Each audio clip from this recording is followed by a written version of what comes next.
High court supreme court का जज बनना है तो कॉलेजियम के थ्रू नाम जाएगा, और अगर कॉलेजियम में आपका आदमी नहीं है, अगर कॉलेजियम में आपके नाम को आगे बढ़ाने वाला जज नहीं है, तो आपके लोग हाई कोर्ट सुप्रीम कोर्ट के जज बनेंगे ही नहीं। इसी वजह से देश के सर्वोच्च न्यायालय में और देश के उच्च न्यायालयों में SC, ST, OBC माइनॉरिटीज के प्रतिनिधि जजेज नहीं हैं। और जब आपके प्रतिनिधि नहीं है तो आपके मुद्दे वहाँ, आजकल जजमेंट्स पढ़ के कई बार लगता है जैसे जजेज ने जुडिशियस माइंड ही अप्लाई नहीं किया है, भावनाओं के ऊपर आधारित जजमेंट आने लगे हैं। तो चूंकि जब लोग सरकार से परेशान हो जाते हैं, सरकार के निर्णयों से परेशान हो जाते हैं, तो लोग कोर्ट का रुख करते हैं, उम्मीद करते हैं कोर्ट से न्याय मिलेगा। लेकिन अगर कोर्ट के अंदर भी कानून के हिसाब से जजमेंट आने की बजाय वहाँ भी पक्षपात वाले निर्णय पढ़ने से पता लगता है, मैं किसी पे आरोप नहीं लगा रहा हूँ किसी जज पे, लेकिन जजमेंट को एक वकील होने के नाते जब मैं पढ़ता हूँ तो अनेकों बार मुझे उस जजमेंट में जुडिशियस माइंड नज़र नहीं आता। हमारे लॉ में एक शब्द है एप्लीकेशन ऑफ माइंड। जैसे किसी को प्रोसिक्यूशन सैंक्शन होने के लिए कंपिटेंट अथॉरिटी के पास जो जांच अधिकारी होता है वो प्रोसिक्यूशन की परमिशन मांगता है कंपिटेंट अथॉरिटी से, और कंपिटेंट अथॉरिटी जब परमिशन देती है तो प्रोसिक्यूशन उसमें शुरू होता है केस में। तो जो डिफेंस लॉयर होते हैं जब वो क्रॉस एग्जामिनेशन करते हैं उस कंपिटेंट अथॉरिटी को कोर्ट में बुलाकर, तो कई बार उनका क्रॉस एग्जामिनेशन में लास्ट में सजेशन होता है कि आपने जो ये परमिशन सैंक्शन की है ये विदाउट एप्लीकेशन ऑफ माइंड की है। ये सजेशन आपको मेरे ख्याल से 100% जो समझदार वकील होंगे वो क्रॉस एग्जामिनेशन करते वक्त वो कंपिटेंट अथॉरिटी से ये सवाल करते हैं। लेकिन मैं जब माननीय सर्वोच्च न्यायालय और उच्च न्यायालय के जजमेंट्स को एक वकील के तौर पर पढ़ता हूँ तो कई बार तो मुझे लगता है कि ये जजमेंट जज ने विदाउट एप्लीकेशन ऑफ माइंड किया है,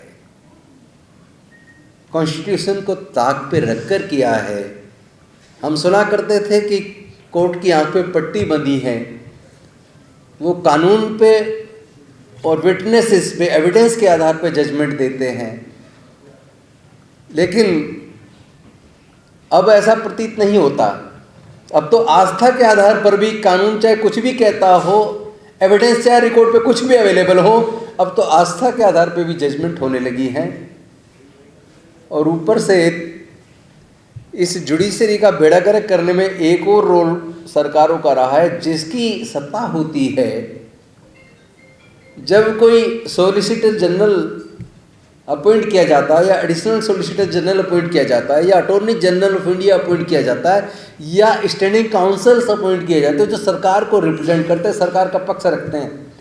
तो आपको जान के ताजुब होगा, आप पूरे इंडिया का रिकॉर्ड उठा के देख लीजिए, अगर मैं झूठ कह रहा हूँ तो मुझे आके पकड़ लीजिएगा।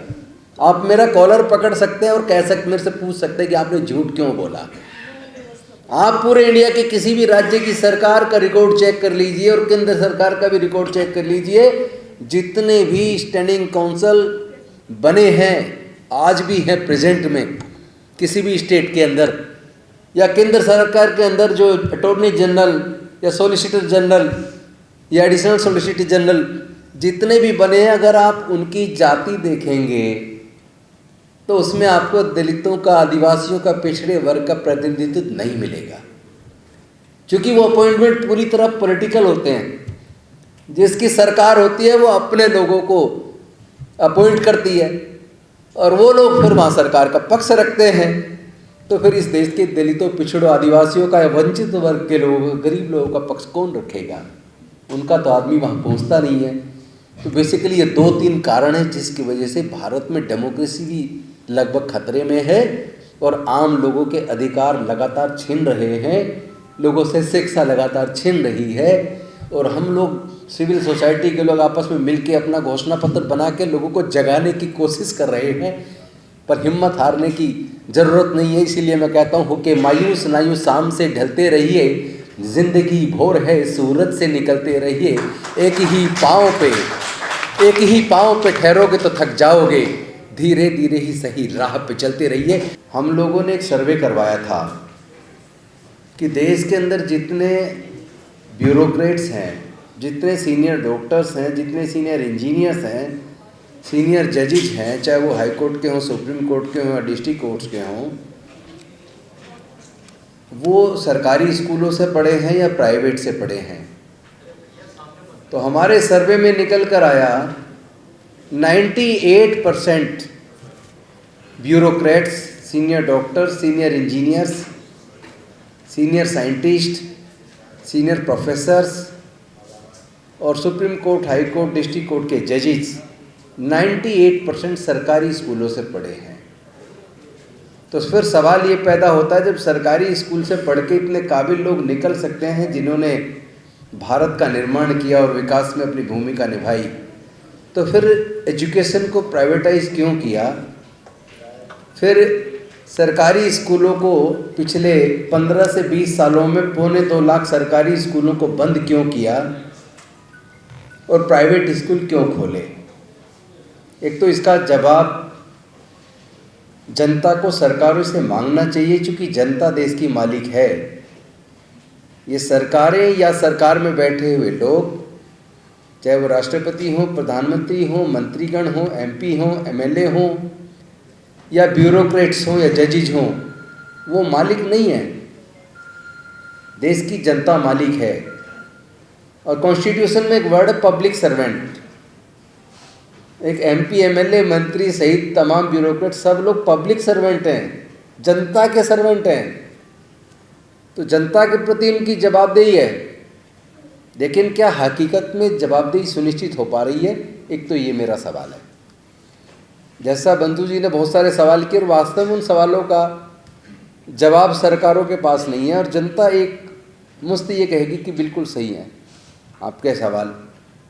तो इसी तरह ये एजुकेशन को प्राइवेटाइज क्यों किया, प्राइवेट स्कूल क्यों खुले, और केवल यहाँ तक सीमित नहीं रहे, बल्कि इससे भी ज़्यादा दुखदाई बात यह है कि पहले गरीब से गरीब के बच्चे भी पढ़ लिख कर इंजीनियर, डॉक्टर, साइंटिस्ट, कलेक्टर बने हैं, लेकिन आज नहीं बन पाएंगे। गरीबों के बच्चे नहीं बन पाएंगे, चाहे वो किसी भी जाति धर्म के क्यों ना हो।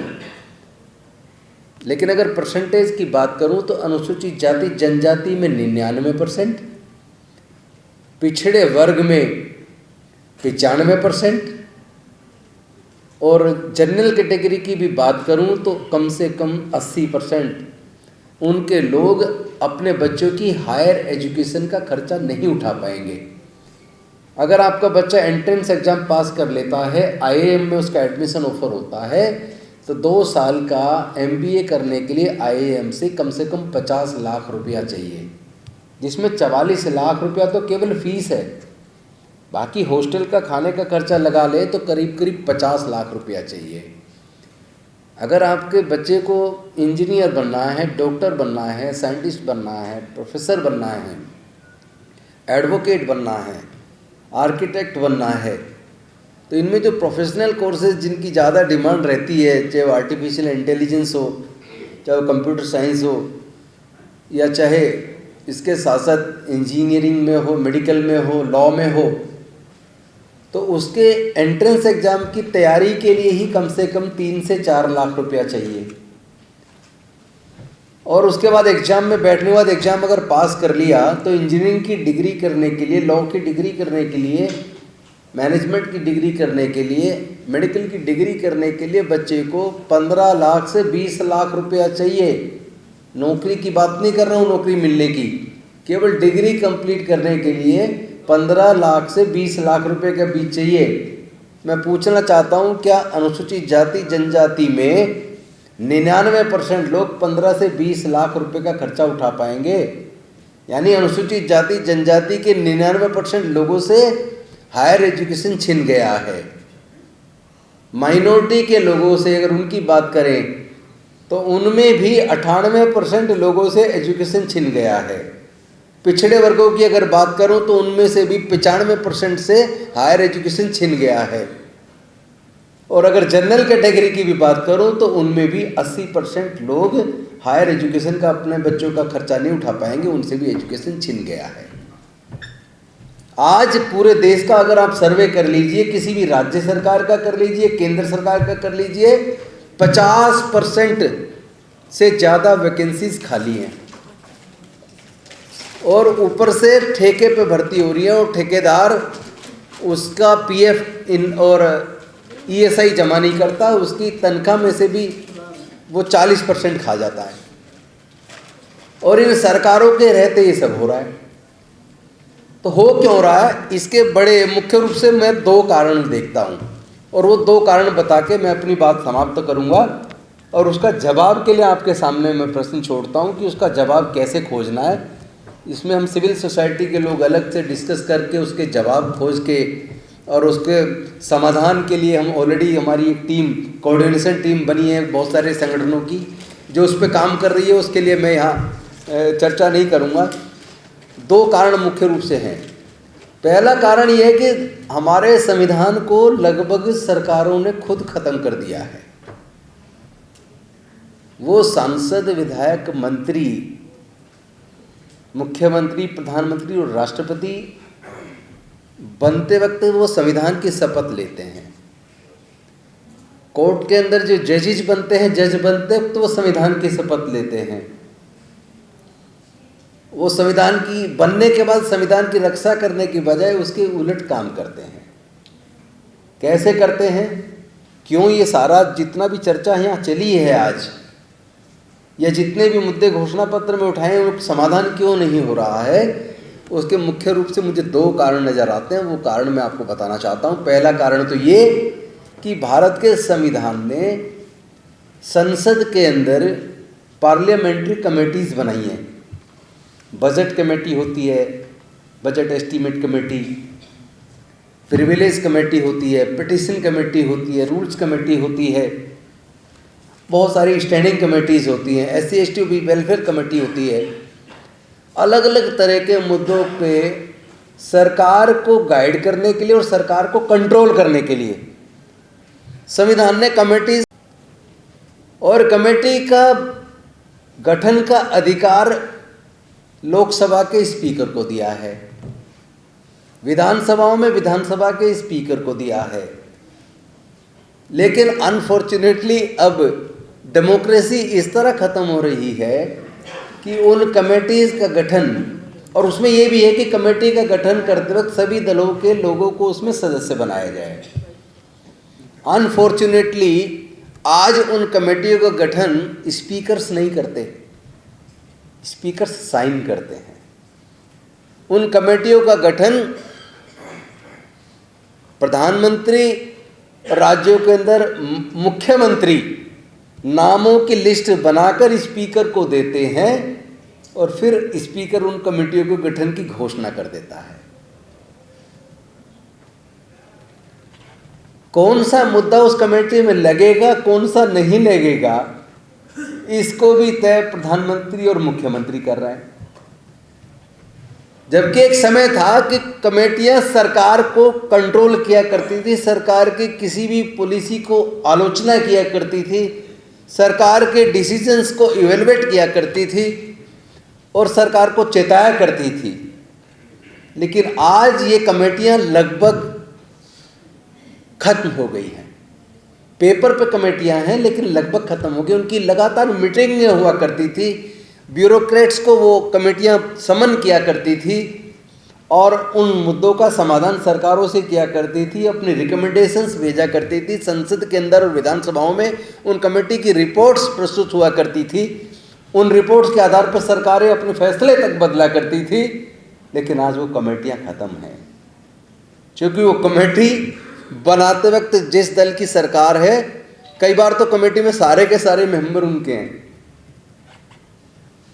और उनमें मुद्दा क्या लगना है, कौन सी चर्चा होनी है, किस अफसर को बुलाना है, किस अफसर को बिल्कुल नहीं बुलाना है, किस मुद्दे को उसमें रखना ही नहीं है, ये भी तय अगर प्रधानमंत्री और मुख्यमंत्री गण करेंगे तो फिर उन कमेटियों का महत्व क्या रहेगा। इसका मतलब खुद सरकारों ने, जिन्होंने खुद जब वो मंत्री मुख्यमंत्री बने या प्रधानमंत्री बने, जिन्होंने उसी संविधान की शपथ ली थी, उन्होंने ही उस संविधान को वायलेट कर दिया।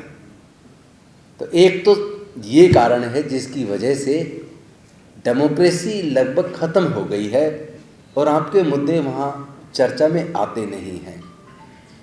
आपकी चीज़ें खत्म हो रही हैं। दूसरा मुद्दा, सरकारें लीगल एडवाइज़र से एडवाइस लेती हैं। मंत्रालय भी और ऑफिसर्स जिस मुद्दे पे क्लैरिटी नहीं होती है उसको वो लॉ डिपार्टमेंट में भेजते हैं और लॉ ऑफिसर्स, लीगल एडवाइज़र्स उसमें अपनी एडवाइस देते हैं ताकि सरकार उसमें कानून के हिसाब से निर्णय ले। अनफॉर्चुनेटली ये सबसे बड़ा घोटाला साबित हो गया है।